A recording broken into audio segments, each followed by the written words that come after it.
आइए जानते हैं आज के प्रमुख अंतर्राष्ट्रीय खबरों को। पहले एक नजर हेडलाइंस पर। नतीजों से पहले पीएम मोदी ने बुलाई बड़ी बैठक, 100 दिन के एजेंडे पर करेंगे काम।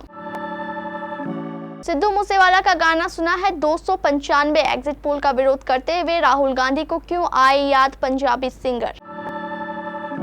अरविंद केजरीवाल फिर पहुंचे तिहाड़, सरेंडर करने से पहले राजघाट गए।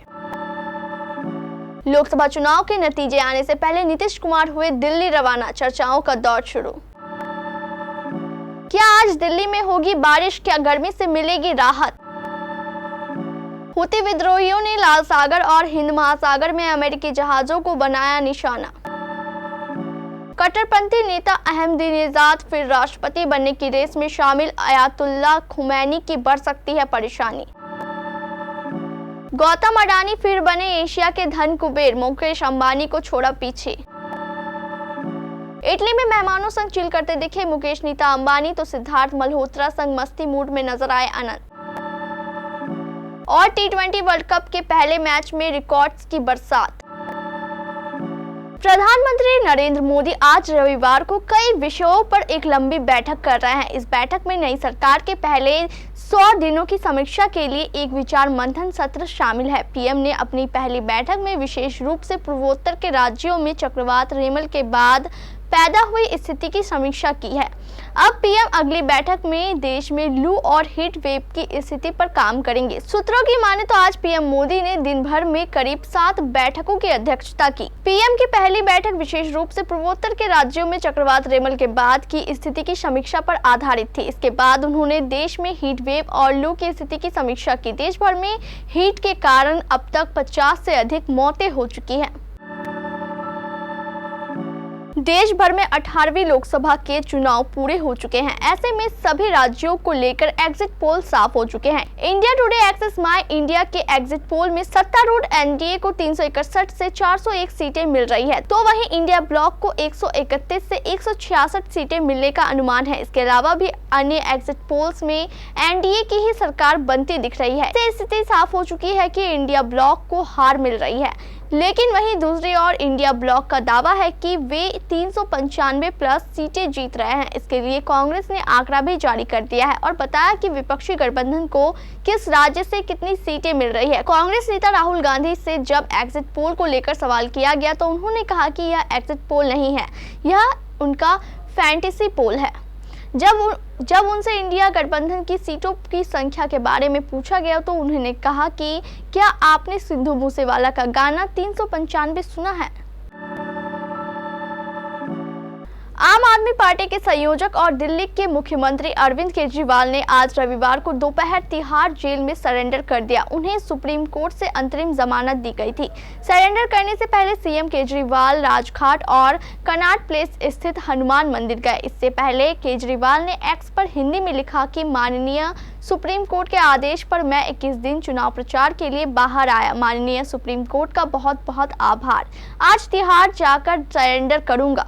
दोपहर 3 बजे घर से निकलूंगा। पहले राजघाट जाकर महात्मा गांधी जी को श्रद्धांजलि दूंगा। वहां से हनुमान जी का आशीर्वाद लेने कनॉट प्लेस स्थित हनुमान मंदिर जाऊंगा और वहां से पार्टी दफ्तर जाकर सभी कार्यकर्ताओं और पार्टी के नेताओं से मिलूंगा। वहां से फिर तिहाड़ के लिए रवाना होऊंगा। आप सब लोग अपना ख्याल रखना। जेल में मुझे आप सबकी चिंता रहेगी। आप खुश रहेंगे तो जेल में आपका केजरीवाल भी खुश रहेगा। जय हिंद।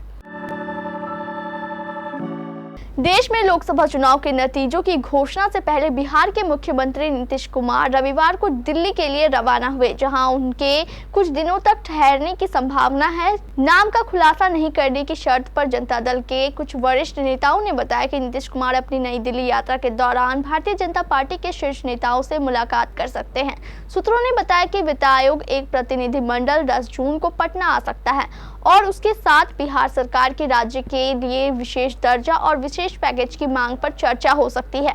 उन्होंने कहा कि इसके अलावा बिहार के लिए केंद्रीय कोष में हिस्सेदारी बढ़ाने की मांग पर चर्चा हो सकती है।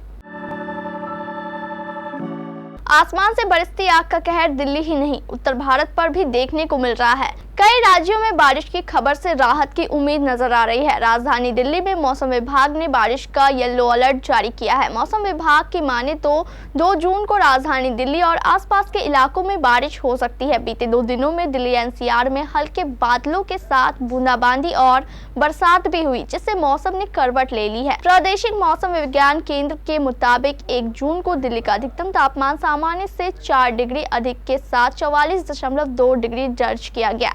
इससे पहले 2019 में अधिकतम तापमान 44.8 डिग्री रहा था। वहीं न्यूनतम तापमान सामान्य से 2 डिग्री अधिक 30 डिग्री सेल्सियस दर्ज किया गया। ईरानी समर्थित यमन के हूती विद्रोहियों ने दावा किया है कि उन्होंने लाल सागर और हिंद महासागर में एक अमेरिकी विमान वाहक पोत, एक युद्धपोत समेत और 3 जहाजों को निशाना बनाकर 6 ऑपरेशन चलाए। ईरान समर्थित ग्रुप के सैन्य प्रवक्ता याहिया सारी ने शनिवार को यह जानकारी दी है। याहिया ने कहा है कि हमारे ग्रुप ने लाल सागर के उत्तर में अमेरिकी विमान वाहक पोत आइजनहावर को कई मिसाइलों और ड्रोन से निशाना बनाया। उन्होंने कहा कि पिछले 24 घंटों के दौरान ये हमारा दूसरा हमला था। हूती विद्रोहियों के ड्रोन और मिसाइल हमलों का मकसद बाब अल मंदब, जलडमरू मध्य और अदन की खाड़ी है। इसके कारण नवंबर से ही मालवाहक जहाजों को दक्षिण अफ्रीका के आसपास लंबी और अधिक महंगी यात्राएं करनी पड़ रही है।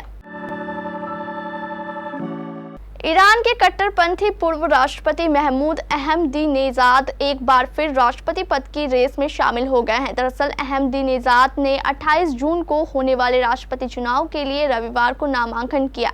इब्राहिम रईसी की हेलीकॉप्टर हादसे में मौत के बाद ईरान में राष्ट्रपति चुनाव हो रहे हैं। मीडिया रिपोर्ट्स के अनुसार ईरान में राष्ट्रपति पद की रेस में करीब 20 नाम है और अहमदीनेजाद सबसे चर्चित नाम है। अहमदीनेजाद साल 2005 में ईरान के राष्ट्रपति चुने गए थे और लगातार 2 कार्यकाल तक यानी 2013 तक ईरान के राष्ट्रपति रहे।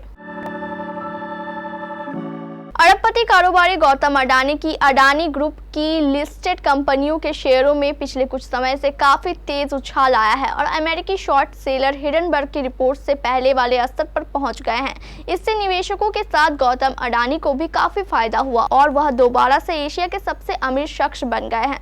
उन्होंने रिलायंस इंडस्ट्रीज के मालिक मुकेश अंबानी को पीछे छोड़ा। ब्लूमबर्ग बिलियनियर्स इंडेक्स के अनुसार गौतम अडानी 111वें अरब डॉलर की कुल संपत्ति के साथ अब दुनिया के 11वें सबसे अमीर व्यक्ति है। वहीं अंबानी 109 अरब डॉलर की संपत्ति के साथ 12वें स्थान पर है।